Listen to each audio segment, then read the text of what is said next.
What's up, rail fans? It's another beautiful day here in northeastern Pennsylvania, and boy, do we have some trains coming today. And I'm not even sure that statement does the day justice.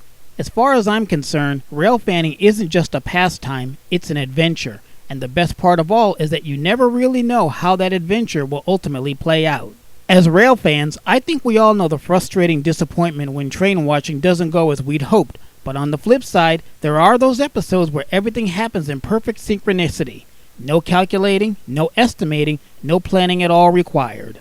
Take this morning for example. I was out and about when I heard a southbound train crew giving up track authorities around Hot Bottom. Since I was close by, I headed to our usual spot to find that other rail fans were already there. That's when I knew that whatever was coming down the pike was going to be of considerable interest. The mysterious manifest turned out to be the Allentown-bound train 36T with an all-EMD lashup including a pair of SD-80 Max in the first and second positions. The 80s are true railroad celebrities in 2019. As Norfolk Southern continues to purge older, often DC tractor power from its roster, the Conrail Cadillacs have gone through 3 paint changes since they were born over 20 years ago. Add to that, the lead number 7219 was no stranger to the Sunbury, having been nose-to-nose with the Penn Central Heritage unit that we caught heading northbound on train 37T just a few days earlier.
After the 36 disappeared down the hill, there was a slight lull in activity, enough to justify checking up on the progress of the cutting in of the new Steamtown North switch. As you can see in this video, the switch has been moved closer to the main line in preparation for the cutover.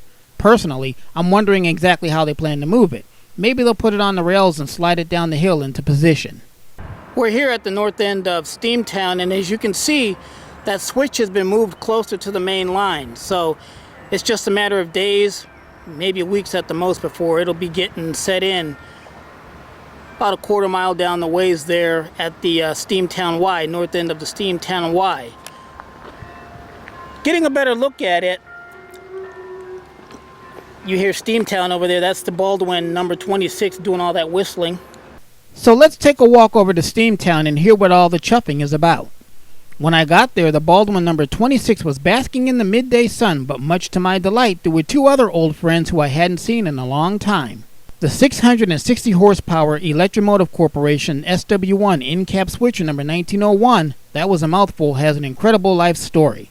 It was built in an astonishingly 1939, the same year that the FT Streamlined Diesel Freight Unit was introduced by EMC. The FT Diesel is the engine that single-handedly wiped out the steam locomotive. The 1901 was first tested on the Atlantic coastline and was soon rejected and returned to EMC after being found inadequate for the duties for which it was to be assigned. Worthy of mention is that the ACL had also tested an Alco HH660, which it ironically numbered number 1900. 1901 was then resold to the Richmond Terminal Railroad and placed into service on March 15, 1940 as the Richmond Terminal Railway engine number 1. During the early years of World War II, it was found that the engine wasn't heavy enough for the increased passenger work at the Broad Street station, so it was transferred to the Richmond, Fredericksburg, and Potomac, all while substituting it at the Broad Street station with one of the 1,000 horsepower Alco diesel switchers which the RF&P then had on order. On April 1, 1944, the little EMD was purchased outright by the RF&P and was renumbered RF&P number 50. The engine was used at Bolton Yard in the vicinity of the Richmond Freight Station until it was sold yet again and shipped to the Canton Railway Company in Baltimore on March 30, 1956 as locomotive number 26. Coincidentally, the Canton Railroad was the original owner of 5 other SW1 diesels numbered 21 through 25. Over the years and through several more owners, it slowly worked its way up the East Coast, toiling for such companies as the New Jersey Contracting Corporation, also as number 26, and the McCormick Sand and Gravel Company in South Amboy, New Jersey, again as number 26. It finally made its way into the Keystone State and the Towanda-Monroeton Shippers Lifeline, a tiny shortline operation in Towanda in February 1977, again as number 26. While there, it was painted into a Lehigh Valley-inspired color scheme, the one that you see here. In December of 2009, the railroad and the locomotive were both bought by the Reading and Northern, and the number 26 somehow ended up at Steamtown in late 2014. I say somehow because it was always my impression that the Reading and Northern's owner, Andy Muller, had a beef with the Pennsylvania Northeastern Regional Rail Authority, similar to the one he currently has with the North Shore system of central Pennsylvania. After being stored for the last few years, the 1901, formerly Lehigh Valley number 26, looks like it's coming back to life and being put back into operation. The New York, Chicago, and St. Louis, also known as the Nickel Plate Road, was one of the last major steam railroads in America to switch to the new diesel-electric locomotives.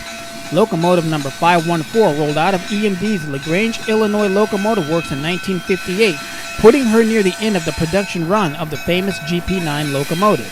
The locomotive, along with the railroad, became a part of the Norfolk and Western system, as did the Wabash in the 1960s, 1964 to be exact. On April 5, 1985, the locomotive was signed over to Steamtown as part of a trade which gave the Virginia Museum of Transportation in Roanoke, Virginia, the clear title to the A-class steam locomotive, the N&W number 1218. Today, the 514 appears in its original nickel plate colors, and while not truly part of Steamtown's historic collection, it's used in the yards for switching and as a backup locomotive while the historic steam locomotives undergo maintenance and repair.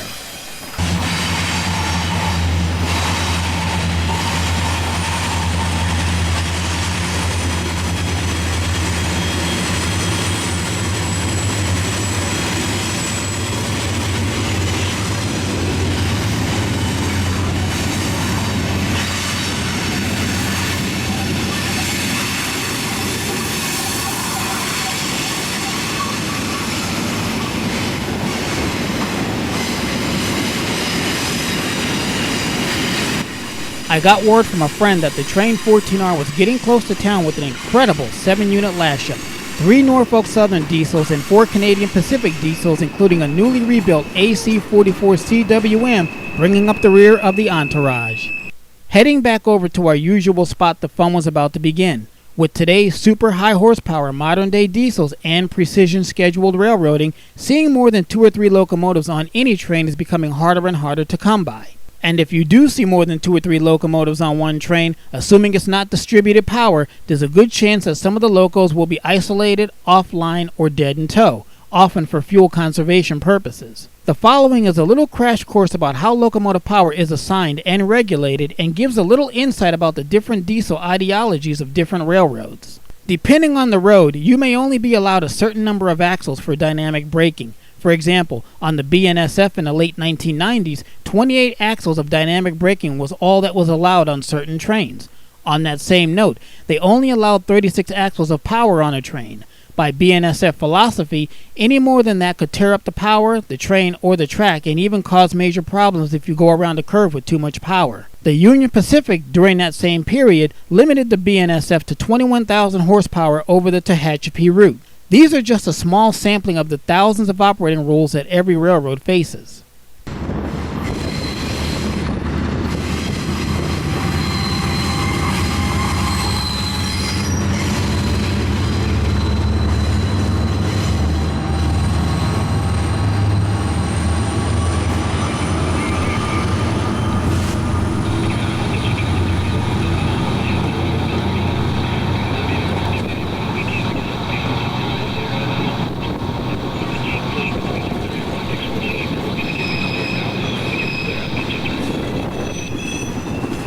Train 14R came around the bend with the 4 CP locomotives in tow. One of the easiest identifying features of older and former CP engines is the single rear headlight. Note them on the western New York and Pennsylvania and on the Delaware Lackawanna.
Power moves are light engine moves where several operational and non-operational locomotives are ferried from one place to another. Sometimes these moves are standalone special symbol trains, and sometimes they move in the consist of regularly scheduled freights, as you just witnessed with that massive train 14R. I've caught a handful of these moves over the past few years. The first one was on July 20, 2017, when Sole Power for train 962 made a U-turn on the Steamtown Wye to head up to Binghamton, long hood forward. I thought it was quackery at first, but changed my tune real quick when that same Norfolk Southern number 2740 came gliding down the mountain several hours later with locomotives in tow, probably bound for Enola. The good news for us is that it took the siding at Taylor for what would become a 3-train meet.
On January 6th of this year, we caught the train 960 with the Lackawanna Heritage Unit leading a light power move going westward out of Enola and toward Altoona with an additional 5 engines in tow, one of which was a new SD70 IAC. In November of 2017, we caught another 960 light power move in Piscataway, New Jersey. The stars of the show were a batch of BNSF GEs.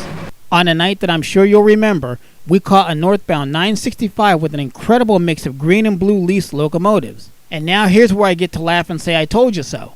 Several people asked me, where are these engines going? And when I said to Albany, New York, I was regarded as a kook. Well, it turns out I was right. From Albany, the power went east onto the Pan Am Southern, where another rail fan called 16th Avenue Studio stalked it for 3 days as it moved through New England. There's a link in the description to his video. I told you so. And one last note on power. In a prior video, we got to sit in the engineer's seat of a former Santa Fe Warbonnet -9 44CW number 639. That red handle to the right is the automatic brake valve handle which releases and applies the brake. The black handle on the left is the reverser which unlocks the throttle. It has 3 positions: neutral, where it is right now, forward, and reverse. The black handle in the middle is the power throttle, which has positions which you might call speeds, numbers 1 through 8, and also the idle position. Pushing the power throttle forward of notch 1 puts you in a dynamic brake application zone, which is used for retarding the train on gradients. In another locomotive, a Canadian National EMD SD75I to be exact, we see the traditional setup of these same exact controls. Same functionality, just placed differently. EMD also offers the desktop style controls, but in the early days of wide cabs, desktop controls were extra cost options on both GE and EMD. Getting back to the why, the grain trains that move over the Pocono Main Line are some of the most interesting and unique trains in the area.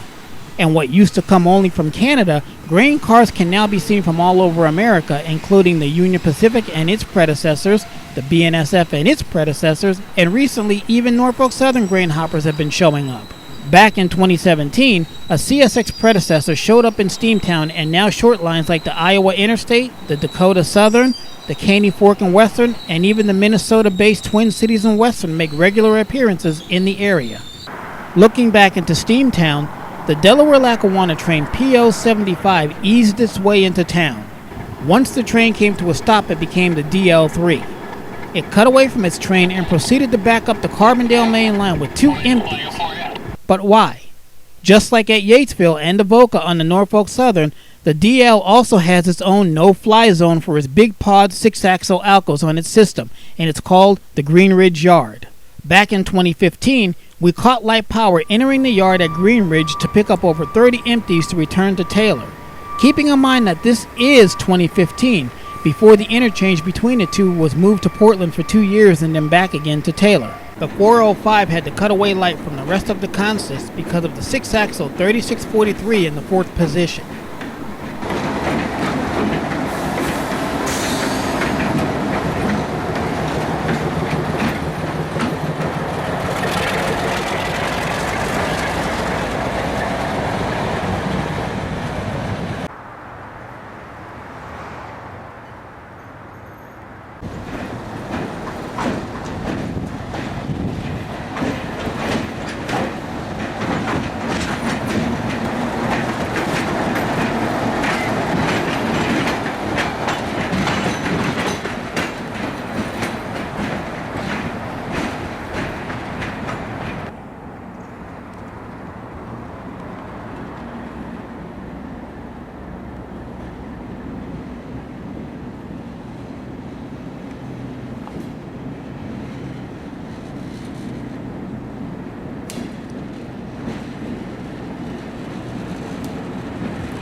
The next train to move over the Sunbury line that day was a sizable train 37T with a couple of AC tractives and a DC unit providing the muscle.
By the time the 37T passed by, the DL was coming off of the Carbondale main and out of the Green Ridge Yard with sand hoppers to be added onto the Taylor-bound manifest. Ironically, for all the action we encountered throughout the day, it was the DL3 that I've been waiting for, or should I say the PO75.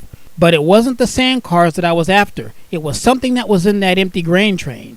Besides the usual motley mix of Canadian, Western, and Midwestern liveries, there was a celebrity in the mix, a class of car that I didn't even know existed. It seems that even BNSF has dipped its finger into the heritage game, even if it did it half-heartedly, with a fleet of Trinity-covered hoppers bearing the logos of 9 of its predecessor railroads. And as the heritage locomotive fleets keep getting bigger and bigger, BNSF has finally gotten with the program and produced a, shall we say, a half-hearted heritage hopper harem. Granted, it's not locomotives, but it's still pretty cool and a good possible start for something bigger.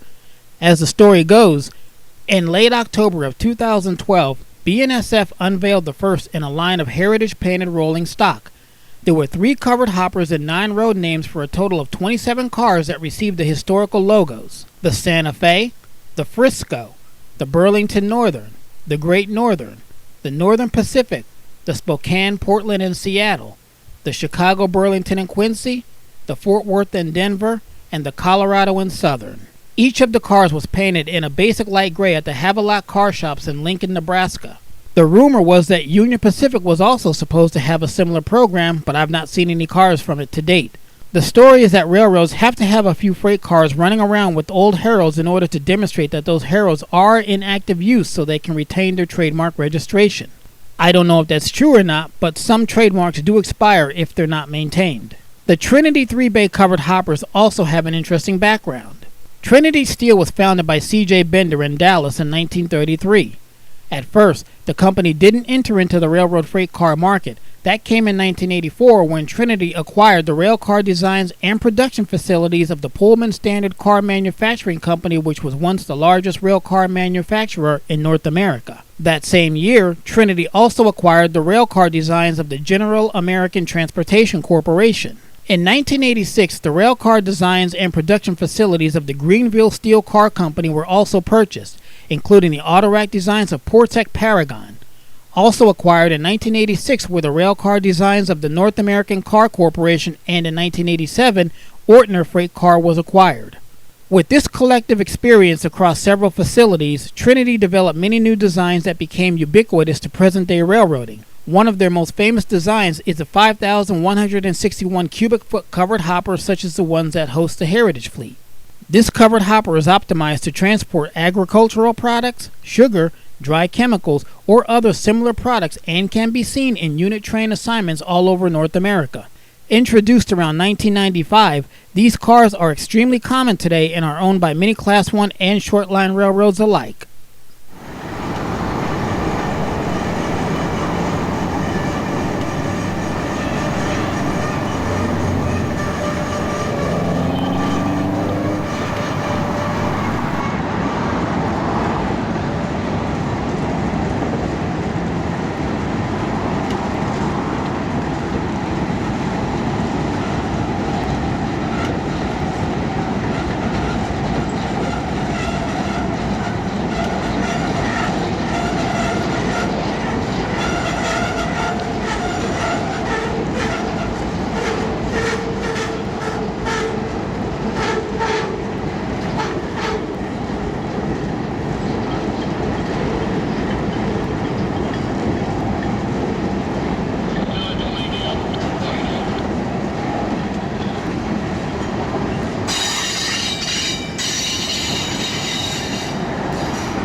After the locomotives of the DL passed under the bridge, I could have ended the day right there. But as an added little bonus and as a homage to the last video in this year's summer special, here's the original 3 of DL's now 5 big 6-axle Alcos smoking it up again. Keeping in mind that the tail end of this train is a mile down the line, having gotten a pause at the signal of control point 672.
For Trains 21, call me AC.